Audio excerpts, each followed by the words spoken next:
호시아서 2장을 보겠습니다.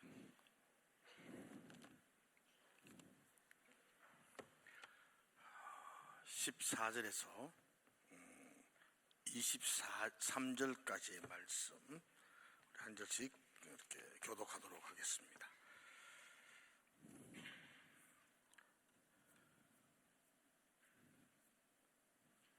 호시아서 2장 14절부터입니다. 제가 먼저 14절 읽겠습니다. 그러므로 보라, 내가 그를 타일로 거친 들로 데리고 가서 말로 위로하고 거기서 비로소 그의 포도원을 그에게 주고 아골 골짜기 소망의 문을 삼아 주리니 그가 거기서 응대하기를 어렸을 때와 애굽 땅에서 올라오던 날과 같이 하리라.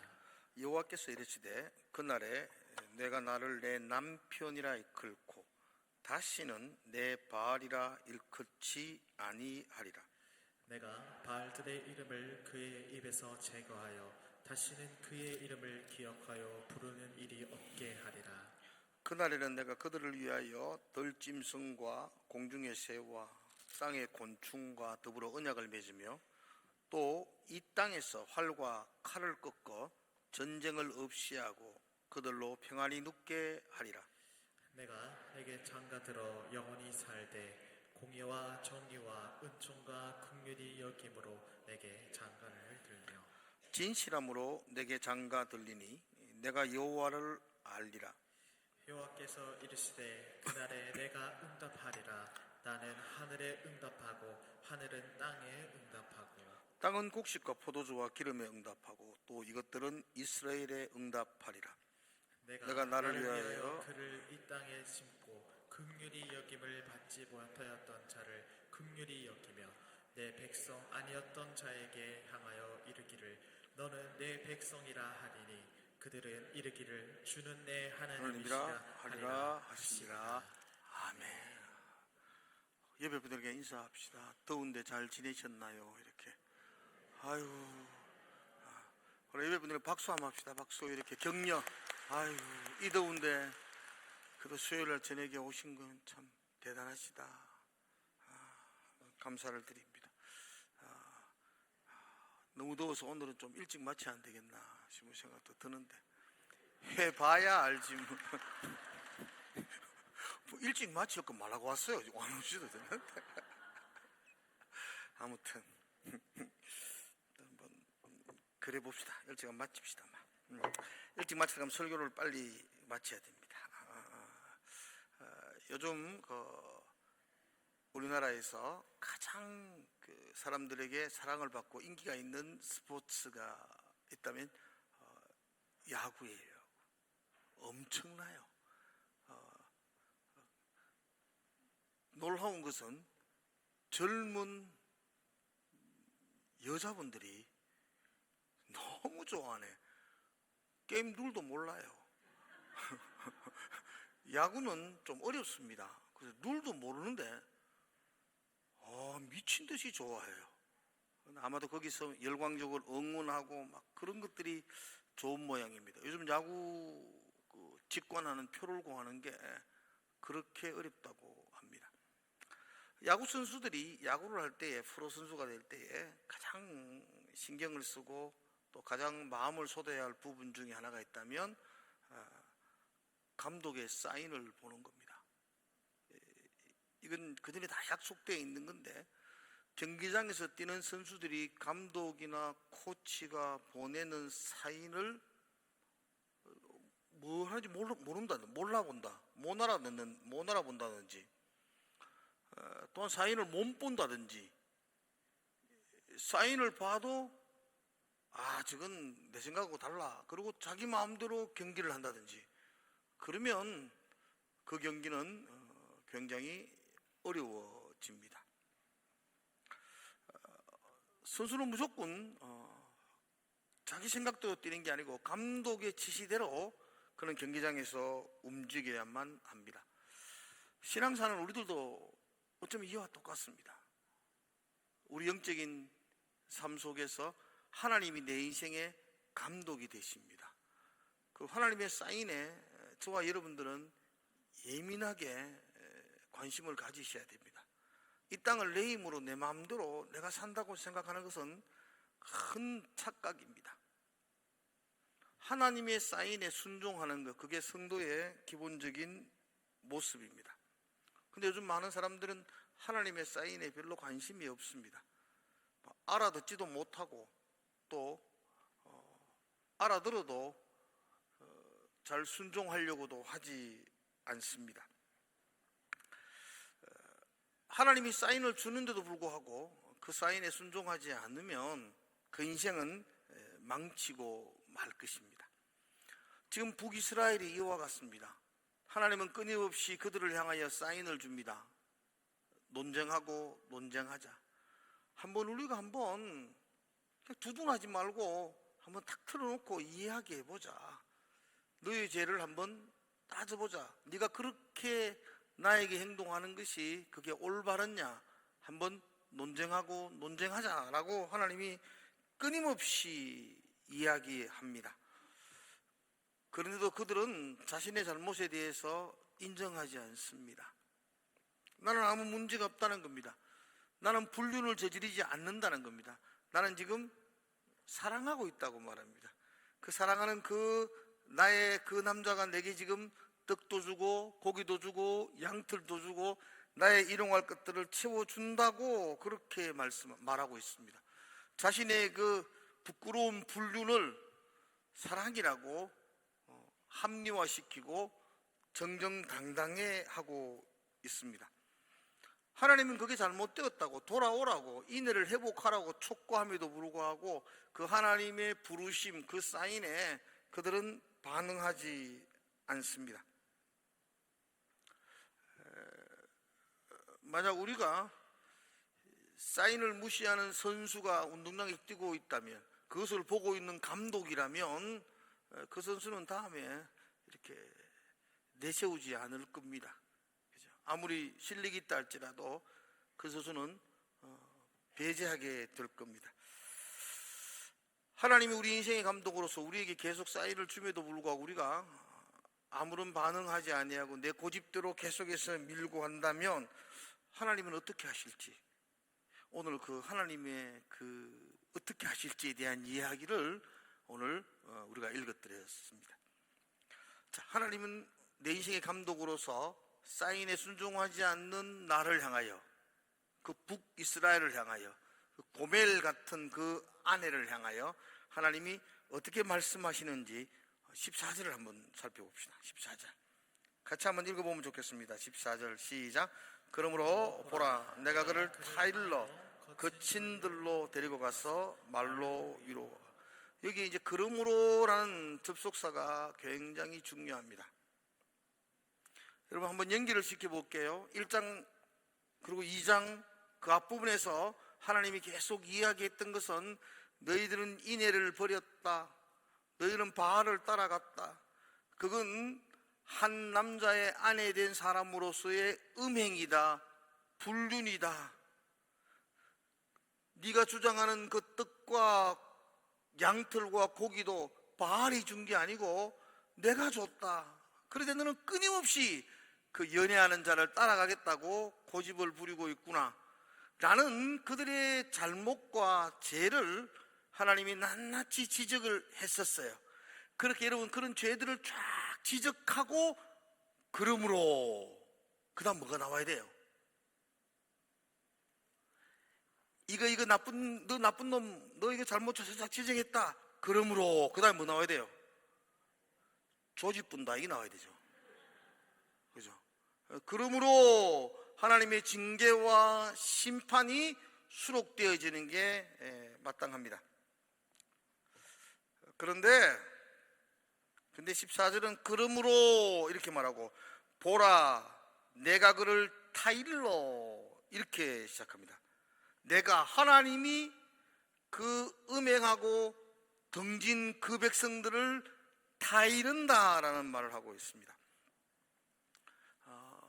타이른다는 말은 이게 히브리 원어로 문맥당 해석하면 설득한다, 다정하게 이야기한다, 이끈다, 이런 뜻이 포함되어 있습니다.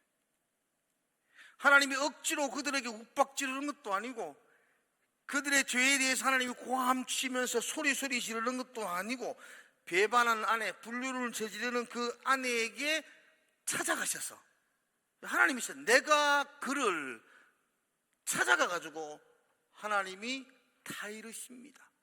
다정하게 그들에게 설득하고 계십니다. 정상적인 남편이라면 그렇게 할 수 없습니다. 정상적인 남편이라면 고래고래 고함을 지를 것입니다. 근데 하나님은 불륜을 저지른 그 아내에게 다정하게 다가가서 설득하며 타이르고 있습니다. 이것을 은혜라 그렇게 말합니다. 이것을 사랑이라고 말합니다. 정상적이라면 음행을 저질렀던 그 아내가 남편 앞에 무릎을 꿇고 자신의 허물에 대해서 변명을 한다든지 이유를 댄다든지, 그렇지 않으면 용서를 비는 것이 당연할 것입니다. 14절부터는 하나님, 내가 범죄했습니다, 내가 잘못했습니다, 나를 불쌍히 여겨주십시오, 그렇게 외쳐야만 합니다. 그런데 하나님이 그 백성을 찾아가세요. 그리고 다정한 말로 설득하십니다. 그래서 우리는 그것을 한량없는 은혜라, 갚을 길 없는 은혜라 그렇게 말씀합니다. 14절은 계속해서 한번 보겠습니다. 내가 그를 타일러 거친 들로 데리고 가서 말로 위로하고, 이렇게 말합니다. 하나님이 그 백성들을, 그 음란한 아내를, 범죄한 그 인간을 하나님이 거친 들로 데리고 가서 위로하신다라고 말합니다. 거친 들은 문자 그대로 말하면 광야를 말합니다. 광야는 아무것도 없습니다. 광야는 고통을 상징하는 장소입니다. 광야는 결핍의 장소입니다. 광야는 다 잃어버리고 다 빼앗기고 홀로 내동댕이 쳐 있는 외로운 곳, 그곳이 바로 광야입니다. 하나님이 그를 광야로 이끌어 간다는 거죠.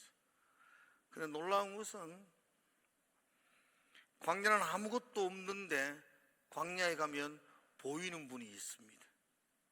내게 모든 것들이 갖추어져 있고 내가 많은 것들을 누리고 있을 때에는 전혀 보이지 않았는데 다 잃어버리고 다 빼앗기고 다 무너진 잿더미 위에 던져지면 느껴지는 분이 있습니다.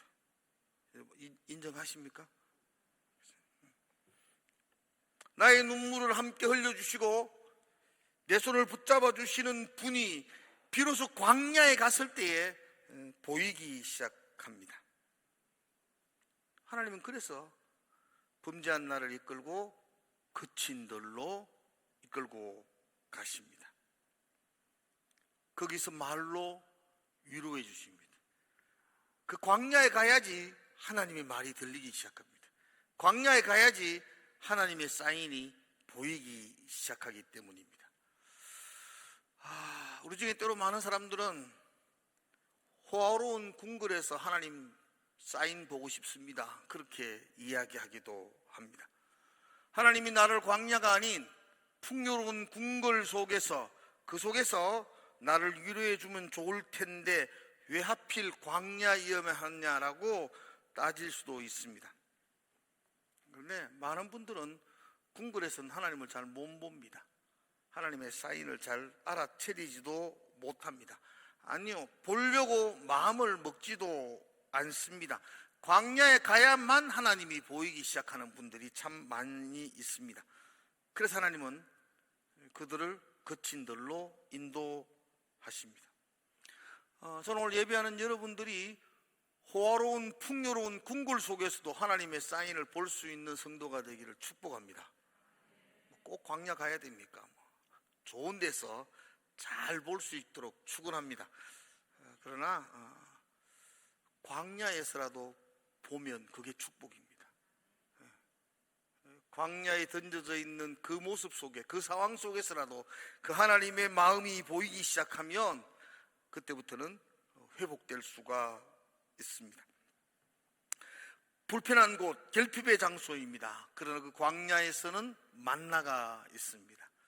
아무것도 없는 곳입니다. 그러나 그 광야에서는 하나님이 반석을 쳐서 생수를 주시는 곳입니다. 그 광야는 밤낮으로 불과 구름 기둥으로 우리를 세밀하게 인도해 주시는 곳입니다. 그 광야는 하나님께서 우리와 언약을 맺으셨던 곳입니다. 그러므로 그 광야는 하나님과 우리의 신혼의 아름다운 시간을 보냈던 장소입니다. 언약, 결혼하고 광야로 가는 겁니다. 그 광야의 그 텐트는, 그 천막은 하나님과 나의 신혼의 보금자리와도 같습니다. 하나님은 우리에게 그 광야로 데려가십니다. 그 첫사랑의 보금자리로, 그 신혼의 그 보금자리로. 불편했었습니다. 많은 것들이 없었습니다. 많이 부족했습니다. 그래도 불구하고 너 나 사랑하고 나 너 사랑하고 그렇게 살았던 그 아름다운 신혼의 보금자리로, 그 광야로 그 백성들을 이끌고 가십니다. 우리 인생의 거친 광야는 내 인생의 끝이 아닙니다.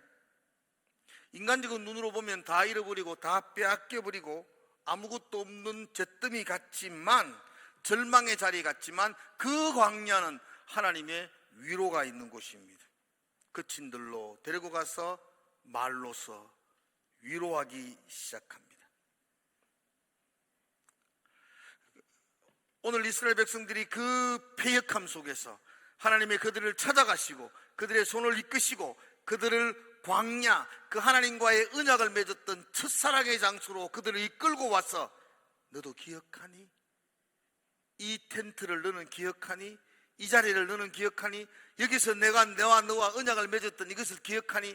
그들에게 말로서 위로해 주기 시작합니다. 오늘 설교 제목이 제가 위로하신 하나님 그렇게 정했습니다. 위로받을 자격 아무것도 없습니다. 심판하신 하나님이야 함이 마땅합니다. 그런데 하나님은 그 심판받아 마땅한 그들을 향하여 위로하기 시작합니다. 그 거친 광야에서.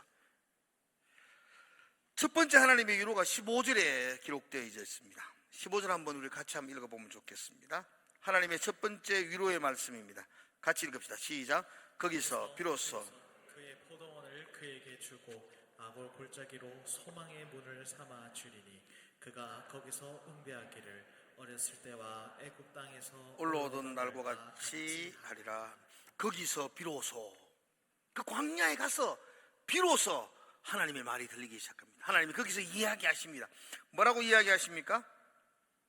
그의 포도원을 그에게 주고, 포도원을 준답니다. 포도는 우리가 생각하는 그 일반적인 과일이 아닙니다. 이스라엘에서 포도는 기쁨의 상징입니다. 그 광야에서 내가 다시 너에게 기쁨을 회복해 주겠다는 겁니다. 이게 약속입니다. 약속. 지금 내 삶은 광야같이 거친 들판인데 하나님은 그 거친 들판에서 나에게 약속해 줍니다. 기쁨을 너에게 주겠다. 기쁨을 회복해 주겠다. 그리고 그 다음에 이렇게 이야기합니다. 아골 골짜기로 소망의 문을 삼아 주리니. 그래서 제가 첫 번째 위로의 말씀을 기쁨과 소망을 주시는 약속이라고 이름을 정했습니다. 하나님 우리에게 기쁨과 소망을 주시겠다고 약속합니다. 아골 골짜기로 소망의 문을 삼아 줍니다. 아골 골짜기 뭐가 기억나죠? 저는 아골 골짜기 가면 찬송가 기억납니다. 아골 골짝 빈들에도 까먹었다. 뭐죠 그 다음에? 복음 들고 가오리니. 그 아골 골짝 빈들에도 내가 복음 들고 가겠습니다. 아골 골짝은 험난하고 어렵고 힘든 곳, 그게 연상되어지죠. 성경에서 아골 골짝이라는 말이 처음 등장한 곳이 여호수아입니다. 아간, 맞아요. 이스라엘 백성들이 약속의 땅에 들어갈 때 첫 전투, 여리고성 전투에서 승리하죠. 빙빙 7바퀴 돌았는데 성이 확 무너졌잖아요. 하나님의 전쟁입니다. 그걸 헬렘이라 그렇게 표현해요. 하나님이 이기신 전쟁이기에 그 안에 있는 모든 노량물은 인간들이 가져가면 안 된다는 거죠. 하나님이 이겼으니까 전리품은 하나님의 것이다. 하나님께 드리라 그렇게 말합니다. 하나님이 이기게 해주셨다는 걸 그 백성들이 가르치기 위함이었더랬습니다. 그런데 한 사람 아간이 탐나는 걸 훔치죠. 시날산의 아름다운 외투 한 벌, 요즘은 말하면 누비똥 뭐 그런 것들입니다. 시날산 외투 한 벌, 그리고 은 200세겔, 금 50세겔의 한 덩어리 훔쳐서 숨겨두죠. 그걸로 인해서 아이성 전투에서 참패를 당합니다. 요수아가 왜 이렇게 됐냐고 하나님께 묻습니다.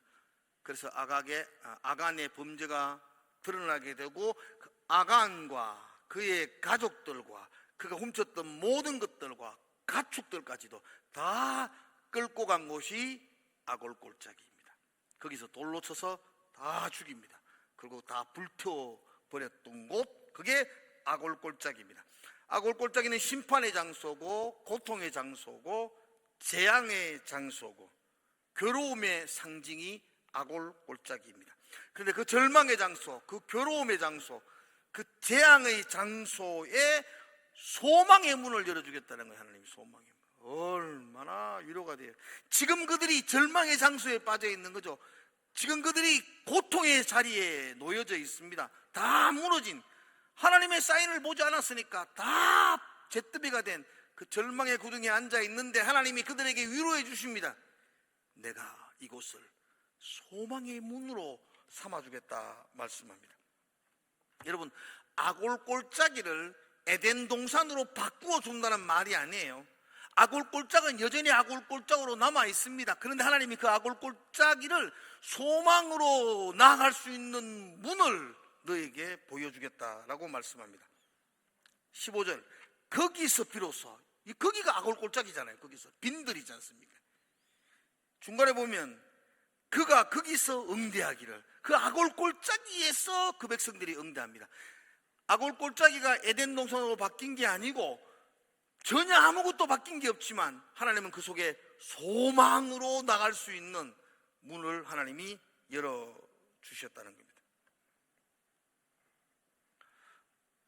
하나님이 그 실패의 장소에서 새로운 출발의 문을 열어주십니다. 끝이라고 생각했습니다. 아무 소망이 없다고 생각했는데 하나님께서 그에게 새로운 길을 그 백성들에게 열어주셨습니다. 여러분, 광야나 아골골짜기가 완전히 달라지는 것, 그것만이 회복이 아닙니다. 광야 같은 내 인생과 아골골짜기 같은 내 인생이 극적으로 변화되는 것, 이것만이 회복이 아니고요, 여전히 아골골짜기지만, 여전히 거친 들판이지만 그곳에서 소망 대신 하나님의 빛을 보면 그게 회복입니다. 하나님이 그곳에서, 거기서 하나님이 소망으로 나아갈 수 있는 문을 열어주시겠다, 그렇게 말씀하고 있습니다. 지금 내가 서 있는 곳이 아무리 거친 들판이라 할지라도 내가 그곳에서 하나님의 빛을 보기 시작하고, 그곳에서 하나님의 마음을 느끼기 시작하고, 그곳에서 하나님의 음성을 듣기 시작하고, 하나님의 사인을 보기 시작하면 그곳은 기쁨의 장소가 되고 그것은 소망의 통로가 될 줄로 믿습니다. 그래서 우리는 찬송합니다. 높은 들이, 거친 들이, 그 높은 산이나 거친 들이 여전히 내 속에 존재하고 있지만 내 주 예수, 그 소망의 주를 내가 보기 시작하면 그 어디나 하늘나라라고. 호로운 궁궐이 있지만 하나님의 손길이 보이지 않으면 그것은 지옥이고, 그죠? 거칠은 들판이지만 그 속에서 하나님의 손길이 느껴지기 시작하면 그것은 하나님의 나라, 천국인 줄로 믿습니다. 15절 마지막 부분, 그가 거기서 응대하기를, 그가 이스라엘 백성들이죠. 범죄했던 그들이 하나님의 위로의 말씀을 듣고 그들이 응대하기를, 응대한다는 말은 반응한다, 이런 뜻이죠. 그들이 하나님께 반응하기 시작합니다. 신앙은 반응하는 것입니다. 그렇죠? 아무런 반응이 없으면 안 되잖아요. 어떻게 반응합니까? 어렸을 때와 애굽 땅에서 올라오던 날과 같이 하리라. 그들이, 이스라엘이 반응합니다. 하나님의 위로의 말씀을 듣고 반응하는데 애굽에서 올라올 때와 같이 430년 동안 노예로 살다가 자유를 얻어서 해방했을 때 그 기뻐 뛰며 달려오던 그때처럼, 홍해를 건너던 그때처럼, 그들이 구원의 감격을 받았던 그때처럼 그들이 반응하기 시작합니다. 사랑하는 성도 여러분들, 하나님 앞에서 여러분들이 반응을 잘하는 성도 되기를 축복합니다. 아멘 잘하는 것도 반응 잘하는 거예요. 이 반응을 어떻게 하지 잘 모르시는 분은 아침에 TV를 틀어놓고 아침마당을 보시면 됩니다. 그 관객들이 어떻게 반응하는지, 얼마나 반응을 잘하는지. 이 신앙은 그렇게 반응하는 겁니다. 하나님 내게 베풀어 주셨던 그 은혜에 그들이 응대하여 반응하여, 하나님이 그친 들에서 내가 포도를 주겠다, 기쁨을 주겠다, 내가 소망의 문을 주겠다, 그 말을 들을 때 그들이 그 구원의 감격으로, 홍해를 건넜던 그 기분으로 그들이 반응하기 시작합니다. 이스라엘 백성들이 하셨던 첫 번째 위로의 말씀은 기쁨과 소망을 주겠다는 말씀이고요. 두 번째 말씀이 18절의 말씀이죠. 건너뛰어서 18절을 먼저 한번 봅시다. 18절 같이 한번 읽어보겠습니다. 시작. 그날에는 내가 그들을 위하여 들짐승과 공중의 새, 땅의 곤충과 더불어 언약을 맺으며 또 이 땅에서 활과 칼을 꺾어 전쟁을 없이 하고 그들로 평안히 눕게 하리라. 하나님이 그들로 이스라엘 백성들에게 하신 약속이거든요. 위로의 약속이거든요. 결론적으로 어떻게 하겠다는 거죠? 평안히 눕게 하겠다, 평안을 주겠다고 약속하고 있습니다. 자, 여러분 한번 보세요. 어떨 때 평안을 얻습니까? 그죠? 뭐 잘 될 때 평안을 얻는 거 아니겠습니까? 그죠? 근데 우리가 얻는 평안은 좀 달라야 되겠죠. 세상이 주는 평안과 달라야 되겠죠. 세상 사람들은 소유가 많아지고 넉넉해지면 편안하다 이렇게 생각하죠. 누가복음 12장에서도 한 부자가 소출이 많았을 때에 창고를 더 지어놓고 19절에서 이렇게 말하죠. 또 내가 내 영혼에게 이르되 영혼아 여러 설 물건을 많이 쌓아두시니 편안히 쉬고 먹고 마시고 즐거워하자. 그 많이 쌓아둔 것이 평안해진다라고 생각하죠. 근데 하나님은 그 부자를 향해 뭐라고 이야기하죠? 어리석은 자야, 어리석은 자야. 네가 이거 쌓아놨다고 그게 네게 평안을 줄 줄 알았냐? 이게 누구시 되겠느냐? 오늘 밤 네 영혼 거둬가면 이게 누게 되겠느냐? 소유의 넉넉함이 평안이 아닙니다. 우리에게 어떤 게 평안이죠? 하나님과의 관계가 평안입니다. 하나님이 나와 하나님과의 관계가 건강할 때 그것을 평안이라고 말합니다. 그렇죠? 평안하시기를 축복합니다. 진정한 평안은 소유에서 오는 것이 아니고 하나님에게서 오는 줄로 믿습니다. 하나님이 평안을 주겠다고 말씀하시면 18절은 이렇게 말하죠. 그날에는, 평안을 주는 그날에는 내가 그들을 위하여 들짐승과 공중의 새와 땅의 곤충과 더불어 언약을 맺으며. 조금은 어려운 이야기 같습니다. 하나님이 언약을 맺겠다는 겁니다. 자, 뭐하고 언약을 맺는다고 말하죠? 내가 그들을 위하여, 이스라엘 백성이죠. 범죄한 그들, 그 아내를 위해서, 그 음행하는 그를 위해서 내가 언약을 맺는데 누구와 맺죠? 들짐승과 공중의 새와 땅의 곤충과 더불어 언약을 맺는다, 그렇게 말합니다. 그 다음에는 두 번째, 또 이 땅에는 활과 칼을 꺾어 전쟁을 없이 하겠다. 언약을 맺고 전쟁을 없이 한다. 이 두 가지, 그렇게 하는 목적이 뭐죠? 평안을 주려고. 내가 그 백성들에게 평안을 주려고 두 가지를 하는데, 하나는 곤충과 자연 만물과 언약을 맺고, 또 하나는 이 땅에 전쟁이 없도록 하겠다. 그게 평안이다. 평안을 주기 위해서라는 겁니다. 물론 마찬가지입니다. 전쟁이 일어나는데 뭐 평안할 수는 없으니까 전쟁이 없이 해주겠다. 평안을 주는 한 방편입니다. 근데 여기 보면 들짐승들과 공중의 새들과 언약을 맺는다. 그게 왜 평안인가라는 의문을 가지기도 합니다. 그런데 조금만 생각하면 일리가 있습니다. 여러분 보세요. 하나님이 공중의 새들과 들짐승들과 또 자연 만물과 언약을 맺는다는 것은 너는 너의 경계선을 지키라, 이런 말입니다. 너는 이 경계선을 넘어오지 말라는 이야기입니다. 여러분, 바다가 경계선을 넘어오면 이 땅은 해일이 덮치죠. 쓰나미가 덮칩니다. 바람이 자기 경계선을 넘어서 몰아붙이면 그게 태풍이 되고 헤리케인이 되지 않습니까?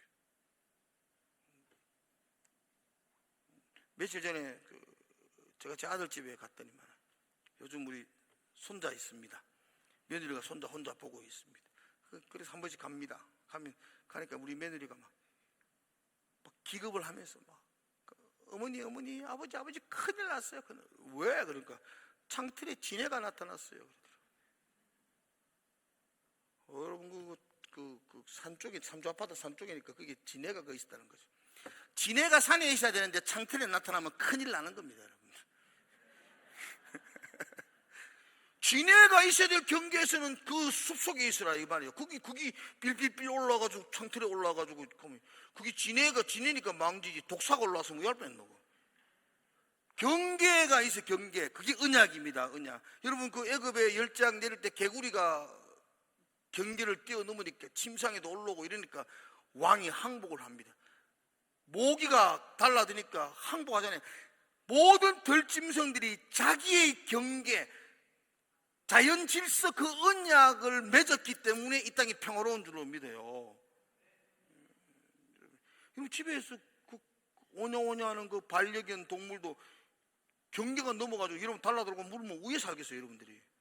어이구, 여러분들이 지금은 그 개가 이놈하면 깨갱하고 말 들어, 여러분 같이 살지. 이놈하면 와, 그거 달라들면 위에 살아요, 그걸. 경계, 그게 경계라고요. 그거 넘어오지 마라. 그게 언약이라고요. 애굽의 바로 왕, 그 권력의 왕도 개구리가 파리들이 경계를 넘었으니까 항복을 하지 않습니까? 인간이 있을 수, 그것들이 경계를 넘으면, 언약을 깨어버리면 이 땅에 평안은 없어지는 거죠. 그래서 하나님께서 내가 너에게 평안을 주겠다, 경계를, 언약을 맺겠다, 그리고 이 땅에 전쟁을 없이 하겠다, 그렇게 약속합니다. 기쁨과 소망을 약속해 주는 위로의 말씀이고, 두 번째로는 평안을 주겠다는 위로의 말씀입니다. 세 번째 위로의 말씀이 19절과 20절입니다. 자, 19절 20절 한번 같이 한번 읽어봅시다. 19절 20절 시작. 내가 내게 장가들어 영원히 살되 공의와 정의와 은총과 긍휼히 여김으로 내게 장가들며 진실함으로 내게 장가들리니 내가 여호와를 알리라. 세 번 반복되는 문장이 있습니다. 장가들겠다는 문장이죠. 내가 너에게 장가들겠다. 고멜과 호세아는 장가들었잖아요. 그런데 내가 너에게 장가들겠다, 재혼하겠다, 이런 뜻은 아닙니다. 다시 우리의 부부관계를 새롭게 온전하게 다시 회복하겠다. 내가 너에게 장가들겠다. 그걸 세 번이나 반복합니다. 이건 의지와 결단이 담겨져 있습니다. 신부인 그 백성들, 신부인 고멜은 남편인 호시아, 하나님에게서의 언약을 깨어버렸습니다. 결혼이 깨어져 버렸습니다. 다른 자식을 낳았어요. 다른 남자를 따라가 버렸습니다.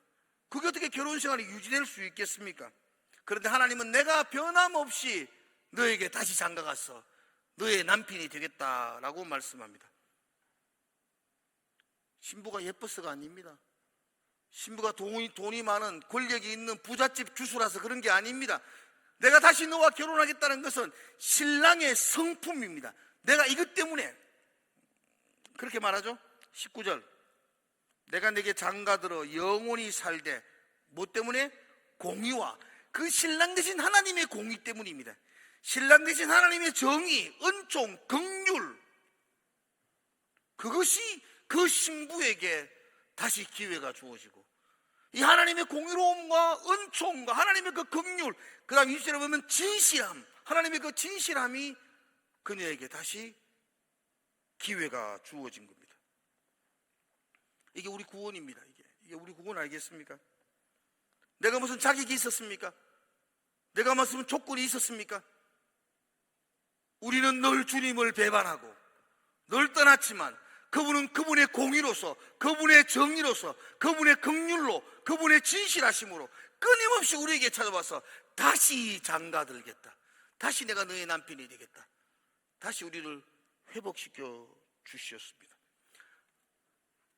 남편이 그 아내를 다시 맞이하겠다는데 누가 뭐라 그러겠습니까? 그 여자가 행실이 어떻든 간에 남편이 내가 괜찮다, 내가 용서한다, 내가 다시 아내로 맞이하겠다는데 옆집에서 무슨 말을 하겠습니까? 저건 아내들 자격이 없습니다. 전 다시 결혼하면 안 됩니다 라고 누가 이야기해도 그 남편이 나의 공의와 나의 정의와 나의 긍휼과 나의 진실함으로 내가 그를 다시 아내로 삼겠다, 그렇게 말하고 있습니다. 다음 돌아가서 16절의 말씀을 이렇게 하고 보는 게 더 쉽습니다. 16절을 한번 잠깐만 보십시오. 16절 한번 읽어봅시다. 시작. 여호와께서 이르시되 그날에 내가 나를 내 남편이라 일컫고 다시는 내 바알이라 일컫지 아니하리라. 이게 이제 소망이죠. 남편의 소망입니다. 그 전에 그 아내는 남편을 향하여 남편 이렇게 부르지 않고 내 바알이라고 불렀다고요. 바알이라고. 근데 원래 이제 바알이라는 말의 뜻은 히브리어로는 주인, 소유자. 그 아내가 남편 보고 주인님 뭐 그렇게 부르니까 별로 뭐 어색한 이야기는 아니에요. 내 바알, 내 주인님, 내 소유자님 이렇게 불렀다는 거예요. 근데 이제는 그렇게 부르면 안 된다는 거예요. 이제는 그렇게 안 부르고 남편이라 부를 것이다. 그죠? 이 바알은 주인이라고 번역하는 게 아니고 여기서 바알은 가나안의 풍요의 신을 의미합니다. 다른 말로 하면 이스라엘은 하나님을 믿는 하나님의 아내고 하나님의 백성임에도 불구하고 하나님을 바알처럼 대했다는 겁니다. 하나님을 부를 때 하나님이라고 부르지 않고 바알이여, 가나안의 신인 바알처럼 하나님을 대했다는 겁니다. 하나님을 바알처럼 대했다. 이게 굉장히 어려운 이야기고요. 이게 이기기가 쉽지 않는 이야기입니다. 그리고 이 잘못을 잘 우리가 깨닫지 못할 때가 참 많습니다. 왜냐하면 우리나라도 마찬가지고 우리 하나님 믿는 사람 되었죠. 하나님 믿으시죠? 하나님 백성 맞죠? 그러나 우리의 밑바닥 깊숙한, 우리의 의식 속 깊숙한 곳에는 우리의 종교, 토속신앙, 샤머니즘이 그대로 깔려져 있습니다. 우리 할머니 신앙 참 좋았고 우리 어머니 신앙 좋았지만 늘 저보고 밥상머리에서 다리 뜬다고, 복 날아간다고. 왜 그 신앙은 있는데도 불구하고 여전히 가지고 있는 그 토속적인 신앙들, 이게 안 바뀐다니까요. 하나님을 그 토속 신앙의 주체처럼 믿을 때가 많습니다. 정학수 떠놓고 기도하고 정성을 다해야 되고, 그래서 목욕 재개하고 그렇게 기도해야 되고, 그래서 하는 말이 지성이면 감천이다. 그렇게 정성을 다하고 그렇게 헌신하면 하나님이 복을 주신다. 이건 거래입니다. 거래.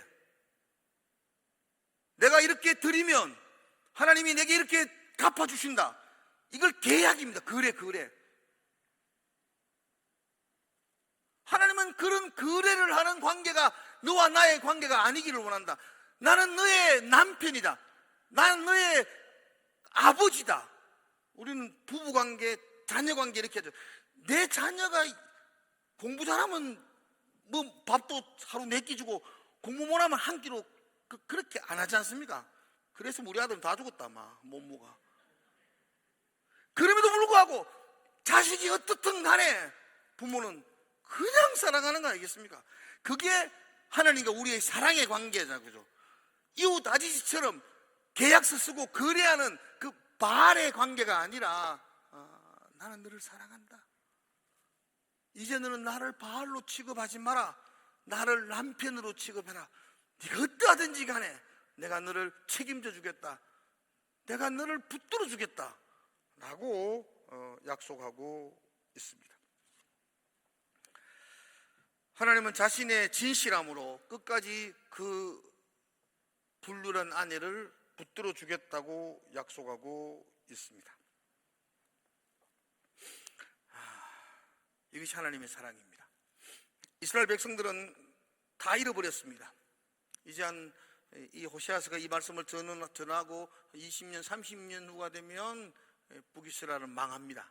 아수르에게 흔적 없이 망합니다. 아무것도 없는 정말 거친 들판에 던져지게 되고 아골 골짜기에 놓이게 될 것입니다. 그러나 그 아골 골짜기가 그 민족의 끝은 아닙니다. 하나님이 그곳으로 찾아가시겠다고 말합니다. 그리고 하나님이 그들에게 기쁨을 주시고 그들에게 소망을 주시고 하나님은 그들에게 다시 그 고통 속에 있는 그들에게 평안을 주겠다고 약속합니다. 그리고 내가 너를 용서하고 다시 너를 아내로 맞이하고 내가 너에게 장가들어 너의 남편이 되겠다. 너를 책임지겠다. 내가 끝까지 너를 붙들겠다고 말씀하고 있습니다. 이 약속의 말씀을 믿으시기를 축복합니다. 그 말씀을 믿으시면 지금 내가 서 있는 곳이 거친 들판이라 할지라도 내가 있는 곳이 아골 골짜기라 할지라도 괜찮습니다. 하나님의 약속이 보이기 시작하면 그게 소망의 기쁨의 장소가 될 줄로 믿습니다. 결론적으로 23절 말씀만 봅시다. 23절. 자, 결론. 같이 읽어볼까요? 시작. 내가 나를 위하여 그를 이 땅에 심고 긍휼히 여김을 받지 못하였던 자를 긍휼히 여기며 내 백성이 아니었던 자에게 향하여 이르기를 너는 내 백성이라 하리니 그들이 이르기를 주는 내 하나님이라 하시라 아니라. 집에서 23절을 한번 찬찬히 읽어보십시오. 참 멋진 말씀입니다. 우리가 호세아서 1장을 볼 때에 호세아서 1장에서 하나님은 호세아에게 3명의 자녀가 있게 될 것이고 그 3명의 자녀의 이름을 하나님이 직접 지어 주셨습니다. 기억이 나십니까? 첫째 아들을 낳을 건데 그 아들 이름을 이스라엘이라 하라. 그 심판을 상징합니다. 하나님이 흩으실 겁니다. 그 이스라엘이 보복, 심판, 흩으심 이런 뜻입니다. 내가 아들을 낳으리니 이스라엘이라라. 그곳이 흩어질 것이다 이렇게 말했습니다. 근데 오늘 23절에서 뭐라고 하죠? 내가 나를 위하여 그를 이 땅에 심으리라. 흩으시겠다고 경고했던 하나님께서 이제 내가 내 백성들의 남편이 되고 내가 그들의 소망이 되어주므로 내가 그를 그 땅에 심겠다라고 말씀하고 있습니다. 두 번째 딸을 낳았는데 그 딸의 이름이 루하마라는 말이 긍휼이라는 뜻이죠. 로라는 말이 부정사, 긍휼히 여기지 않겠다라고 말했습니다. 근데 23절에 보면 이렇게 말합니다. 긍휼히 여김을 받지 못하였던 자를, 긍휼히 받지 못한 자를 긍휼히 여기겠다 그렇게 말합니다. 루하마가 되게 하였다. 세 번째 자녀를 놓을 때 로암미라고 불렀습니다. 암미, 백성이라는 뜻인데 로, 아니다. 너 이제 내 백성 아니다 라고 하나님이 그렇게 소리치셨습니다. 근데 오늘 23절에 보니까 내 백성 아니었던 자에게 향하여 이르기를 너는 내 백성이라 하리니 그들이 이르기를 주는 내 하나님이라 그렇게 고백하게 될 것이다. 여러분 이름이 완전히 바뀌는 겁니다.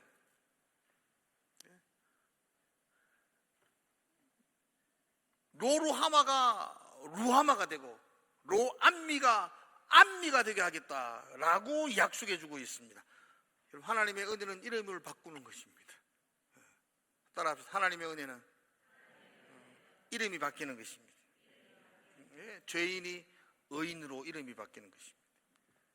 원수가 자녀로 이름을 바뀌는 것입니다. 버림받은 백성이 하나님의 백성으로 이름이 바뀌는 것입니다. 긍휼이 없는 자에게 긍휼을 베푸는 자로 이름이 바뀌는 것, 이것이 은혜입니다. 이건 우리 이야기입니다. 우리는 고멜 같은 여인이었습니다. 거친 들판 광야에 버려진 나던 날처럼 그 벌거벗은 몸으로 버려진 수치당하는 여인이었습니다. 우리는 아골 골짜기와 같은 절망의 인생이었습니다. 그런데 하나님이 찾아오셨습니다. 하나님이 설득해 주셨어요. 그리고 우리를 이끌어 주셨습니다. 나의 인생의 아골 골짜기를 소망의 문이 되게 하셨습니다.